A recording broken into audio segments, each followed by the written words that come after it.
Hello mga kamamshi, nag-vlog ako kasi nag nag ano ba nag earthquake. Diyos me, grabe yung ano ko, kaba. Ilang beses kami akyat baba. Ngayon dito na kami natutulog sa baba kasi nakakapagod, na stress ako sa pag baba. Grabe yung kaba ko. Sila ni Marco nasa taas. Ito napakain tuloy ako. Ayan. Pasensya na ha kasi may paksiw. Yung ulam namin, nag-grill kami ng ribs, pork ribs, tapos nagmunggo, tapos may paksiw. Nagutom ako. Siguro dahil sa kaba. Tapos yung akyat baba, tapos labas naman.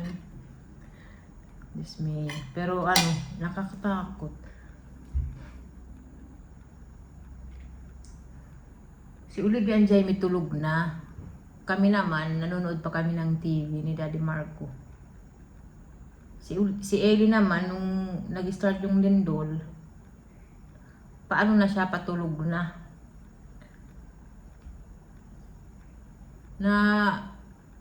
Habang kami nanonood ni Daddy Marco, nafe-feel namin na gumagalaw yung bed. Ewan ko yung bed, kasi yung bed namin mabigat yun. Tapos naririnig ko yung tunog ng yung screen door namin sa taas, naririnig ko. Talagang tapos yung bahay talaga gumaganon mga kamamshi. Tapos lumabas ako agad. Iniwan ko si Daddy Marco at saka si Ellie. Kasi si Daddy Marco na lang ang nasa isip ko. Si Daddy Marco ang bahala kay Ellie. Baba sila. Ako kasi yung dalawa kasi mga tulog. Tumakbo ako, lumabas ako sa kwarto. Diretso ako kay Olivia. Olivia naman sabi ko, Olivia, gising! Si Olivia, alimpungatan. Siya, mami, ano nangyari? Ganyan. Natakot siya. Sabi ko, may lindol, may earthquake. Tapos pumunta ako kay kuya. Nakakaawa yung mga bata. Diyos ko, ang sarap ng tulog.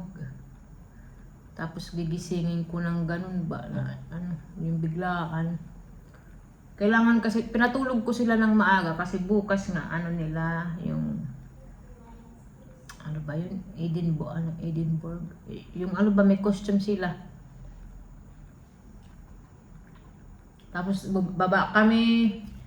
Habang kami bumababa, gumaganon pa rin mga kamamshi, yung bahay. Diyos ko. Basta malakas siya. Malakas. Ito yung pinakamalakas. Simula nung nandito kami.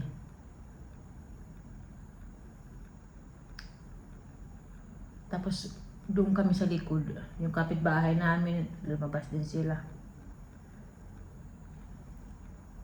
Bali ang sentro ng lindol sa Cebu. Imagine niyo mga kabamsi, sa Leyte, Samar, naramdaman yung lindol. Diyos ko. Hindi ko na alam anong nangyayari sa panahon ngayon. Ay, Lord.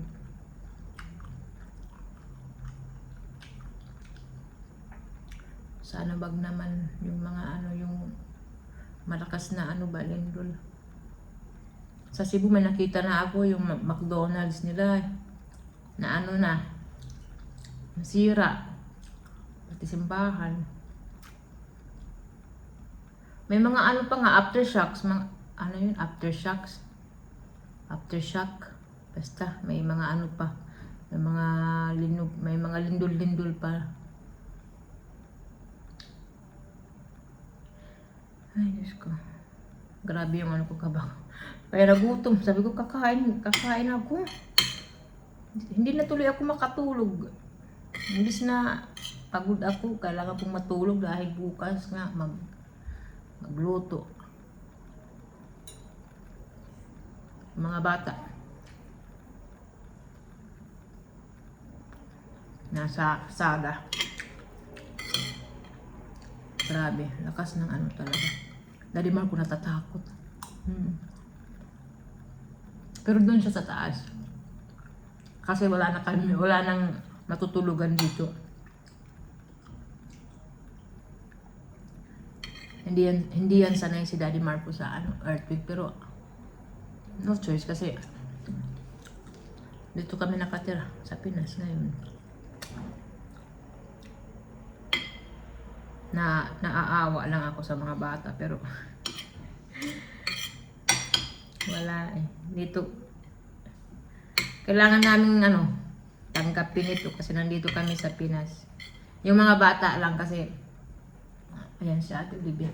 Hindi yan sila sanay sa earthquake. May lindol naman sa Switzerland pero hindi mo maramdaman na lilindol. Mababalitaan mo lang yan sa sa news na naglindol. Kung maramdaman mo, hindi naman ganun kalakas. Ay, kanyo ka. Baby, kanyo ka mo. Siya mga kamamsi. Nandito ang bata. Oh, kawawa naman. Pati si Ellie, hindi na makatulog. What happened, baby? Ha?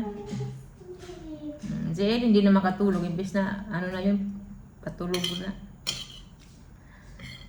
Ayan, sa lahat ng mga naka-experience ng lindol ngayon, ayan, mag-iingat po tayo. Kahit yung iba, sinasabi huwag magpanik. Pero pag ikaw na yung nasa ganyang sitwasyon, nagpapanik. Magpapanik ka talaga. Kasi ako kanina nagpanik ako. Imbis na dapat kalmado ako kasi may mga anak ako. Wala. Ako yung ako yung nangingimig, basta.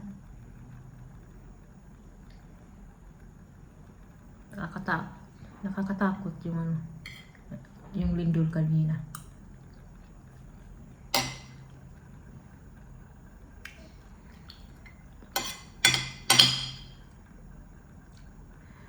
Ay Lord, tulungan mo kami Lord.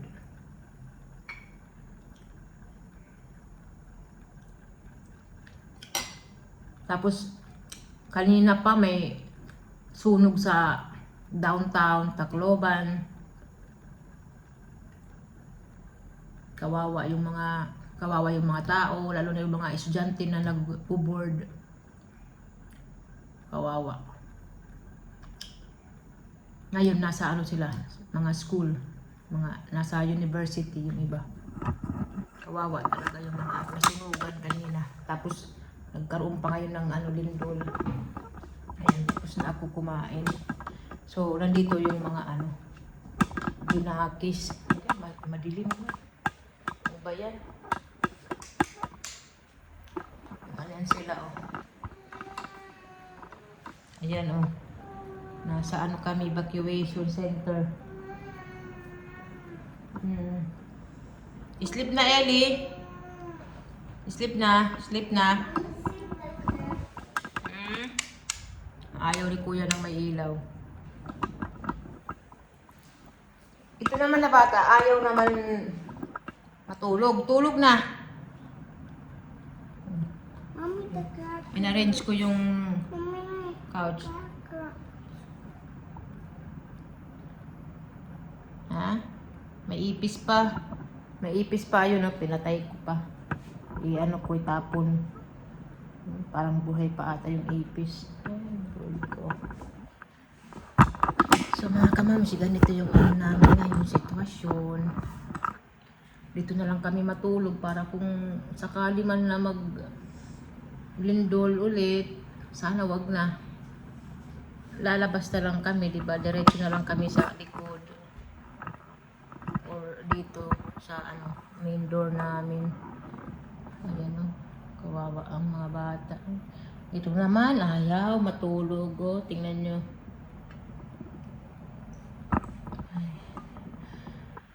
Ay, grabe. Iba na talaga ang ngayon panahon.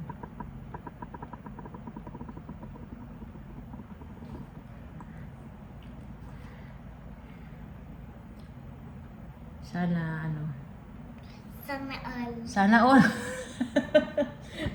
Say it again. Say it again. Sana all. Sana all. Skida. Ayun. Sana all skida. Ayun. Tingnan nyo, yung kuya ate. Sana. Ayan. Mm. Sana all. Sana all ka dyan. Ano ba yun? Sana Kalamsi. all. Sana Hindi pa kumove on. all. Sana all. Sana all. Anong sana all? Sana. Uy! Tignan nyo yung bata, oh. So, ayan lang mga kamamsi. Nag-ano lang ako, nag-update, nag-chika. Grabe talaga. Nung ano pa lang, unang lindol. Ano ba yun ang tawag? Basta yung una, baba kami. Diretso kami sa labas. Tapos, doon kami nag-stay muna sa may outdoor kitchen namin. Si Ellie may may unan, nadala. Tapos, nag-antay lang kami. Tapos, nung kumalma, balik ulit kami sa taas. Higa na naman kami. Ilang minuto lang or seconds.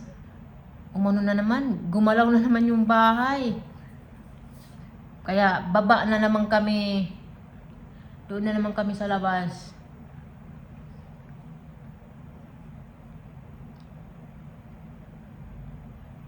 Kaya sabi ko, dito na tayo. Dito na tayo matulog sa baba kasi mahirap yung akyat. Baba, akyat, ganyan, mahirap.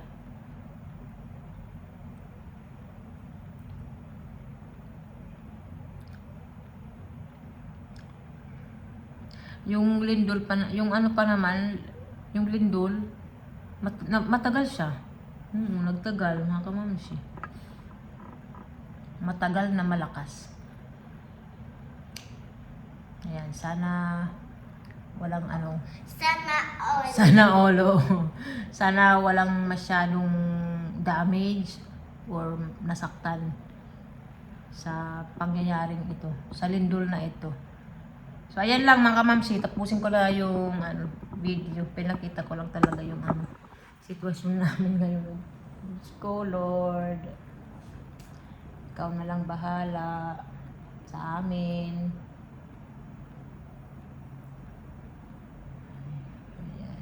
Good night, kamamsi. See you.